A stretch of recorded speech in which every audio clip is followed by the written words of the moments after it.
Peter Pan to the rescue. One day, Peter Pan and his friends were playing Follow the Leader. As usual, Peter was the leader.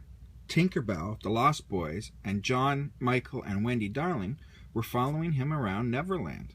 Before long, they came to a stream. "Let's cross it the fun way," Peter suggested. He grabbed a rope, swung out over the water, and landed on the other side. His friends followed till only John was left. "Tally-ho!" John cried as he leapt for the rope. He missed it and fell into the stream. Splash! As Michael helped him out of the water, John grumbled. "Why does Peter always have to be in charge? Just once, I'd like to do things my way." John decided he wanted to show Peter how brave and clever he was. A little farther down the trail, he had an idea. "By Jove!" he cried. "I've got it!" "Got what?" asked Michael. John said, "You'll see." He took Michael's hand, and together they slipped off into the forest. John and Michael disguised themselves as pirates, hopped in a small boat, and began to row toward the pirate ship in the harbor. But it wasn't just any ship. It was Captain Hook's. And he and Peter Pan were sworn enemies. "Where are we going?" asked Michael. "To spy on Captain Hook," John said excitedly. "We'll take the information back to Peter." As the boys reached Hook's ship, they heard a noise. Tick-tock. "What's that?" asked Michael. Just then a pair of beady eyes poked out through the water. It was the crocodile. Once he swallowed an alarm clock, and now he always made a ticking sound. "Be careful," John warned. John and Michael climbed over the side of the ship. Carefully, John spotted 2 mops and a bucket. He whispered to his brother, "Pretend we're washing the deck." A moment later, Smee, the first mate, came around the corner. "Ahoy, mateys!" he called. "Can't say I remember you, but whoever you are, you're doing a fine job." When Smee was gone, John turned to Michael and said, "Come on, we've got some spying to do." "I'm going to look for Hook." He found a telescope and climbed up the rigging.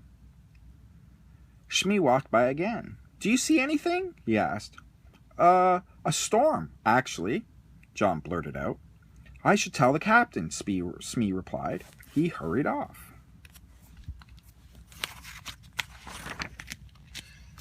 John turned to Michael. "This is perfect. He'll lead us right to Captain Hook."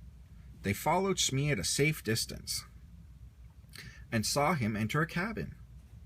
"Stand watch, I'll be right back," John whispered to his brother. When John peered through the porthole of the cabin, he saw Captain Hook. Unfortunately, the pirate also saw him. Unlike Smee, Hook could tell that John was not a real pirate. "Spies!" thundered Hook. "Get them, Smee!"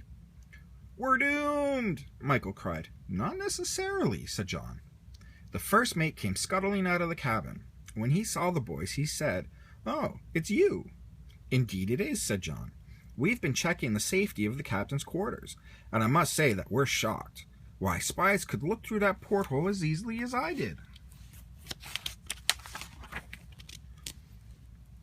Smee led the boys inside. "What's the meaning of this?" Captain Hook demanded. The first mate stammered. They were checking the safety, sir, and I must say they're hard workers. Just today I saw them swabbing the deck and standing lookout." "Yes, Captain." The captain looked John straight in the eye. "Yes," he agreed. "I think they're doing a fine job. After all, with the attack only 3 days away, security is more important than ever." "Attack?" said John. Hook said, "Yes, on Peter Pan's hideout." He turned to his first mate. "Release them, Smee. We've got work to do." As soon as the boys were outside, John whispered to Michael, "We have to warn Peter." Quickly, they climbed over the side of the ship and began rowing toward shore. Captain Hook laughed as he watched through his telescope. "They'll lead us straight to Pan," he said. Smee straightened his glasses and looked at Hook. You mean they really were spies?" "Of course," the pirate replied. "They're some of Pan's little friends. They don't know it yet, but now they're working for us." short time later, John and Michael reached the shore. "My plan worked," John cried. "Wait till Peter hears." "Uh-oh," Michael said. "I hear ticking, like a clock in a crocodile, like a croc in a crocodile that follows Captain Hook." The boys looked at each other. "Hook?" they said. "Run!" They scrambled up a hill with John leading the way. When John reached the top, he called, "This way, Michael!" But there was no answer. "Michael?" John said, looking over his shoulder. Captain Hook was standing at the bottom of the hill. Beside him, 2 pirates had Michael in their clutches. "Keep going, John!" cried Michael. "Don't stop!" A few minutes later, John burst into Peter's hideout. "Come, quick!" he yelled. Peter, Wendy, and the others gathered around him. John told them what happened to Michael, and that Hook was planning to attack. Peter shook his head.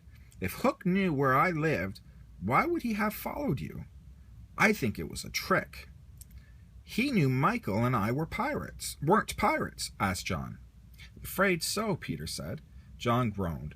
"They've made a terrible mess of things. Will you help?" "Sure, I've got a plan," Peter replied. "Let's go."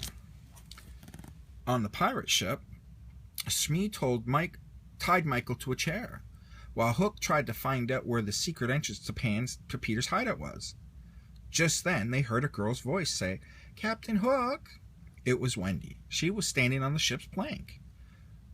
"Watch the boy, Smee," Hook said. "I'll be right back." As soon as Hook was gone, John looked into the porthole. "Not you again," Smee exclaimed, and chased after Michael. The Lost Boys hurried inside and untied Michael. Then they climbed down into the boat that was waiting below. When the boys were all safe, John opened his umbrella, leaping over the side of the ship, and floated down to join them. Then the Lost Boys cast off and headed for shore. Meanwhile, on the ship's plank, Captain Hook reached out to grab Wendy. Suddenly, a green blur streaked through the air and scooped her up. It was Peter Pan. "Blast you, Pan!" Hook cried. He lunged forward and fell overboard, snagging the plank with his hook. "Smee!" Hook cried as the crocodile circled below. Later that evening, Peter and his friends sat in their hideout, talking about the rescue. "When Michael and I met Captain Hook, how did he know we weren't pirates?" asked John. "Pirates don't usually carry umbrellas," Peter said, smiling. Everyone laughed. What an adventure they had. The end.